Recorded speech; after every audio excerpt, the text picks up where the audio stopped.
Welcome to this presentation on research problems between lecturers and students.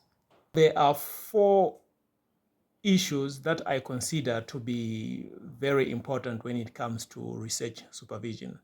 Number one, delayed feedback or waiting for feedback.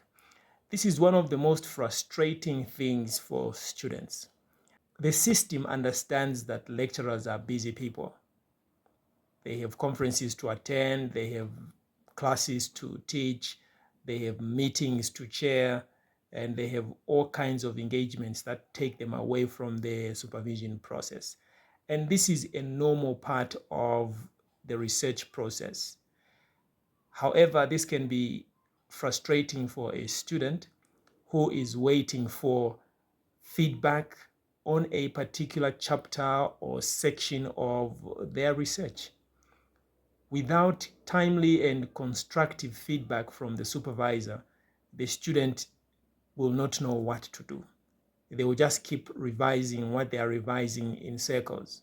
Research supervision is not just about the speed at which feedback is given, but also the substance that comes with the feedback. The second most serious issue concerning the research supervision process is the limited understanding of the research process by students.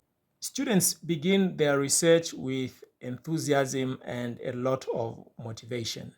However, the problem is they see the research process as writing an extended essay and not as a systematic activity that should happen over a period of time. Most students get stuck when they are asked to justify their methodology, when they are asked to articulate their research framework, and also when they are asked to connect their literature review to the research questions. So this limited understanding of the research process affects how they articulate the most serious basic issues in their research process. The third problem or issue that I have noticed is that students struggle with defining the research problem, the research questions, and even the research title. These three elements are the backbone of any study, but in most cases, they are the weakest parts of the proposal. We must acknowledge that articulating these three things is an intellectual activity and it requires a certain level of curiosity and skill at the same time. The last issue that I find interesting, and that probably hinges on how far a supervisor and a student will work together, is the intimidating nature of some supervisors. Some supervisors, they will act as mentors and give the support that a research student needs. But there are some supervisors who act as gatekeepers to what knowledge should look like. Some supervisors will outrightly tell you that without me, this project is not going anywhere. Or if you don't follow what I tell you, you will not finish your research project in time. And for some supervisors, you cannot have a divergent view to what they want to see in the project.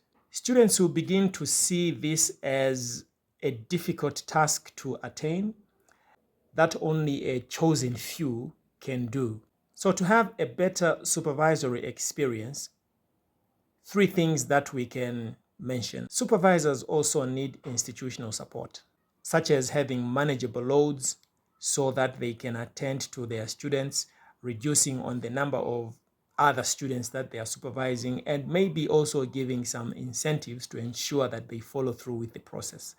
Students must seek early attention in order to get their project going. Waiting until the deadline approaches can also work to a student's disadvantage. Universities should also foster an atmosphere where the research process is a partnership and not a hierarchy. In this way, students will not be intimidated, they will not fear going through the process itself, and they will even take more time to plan how they want their work to evolve.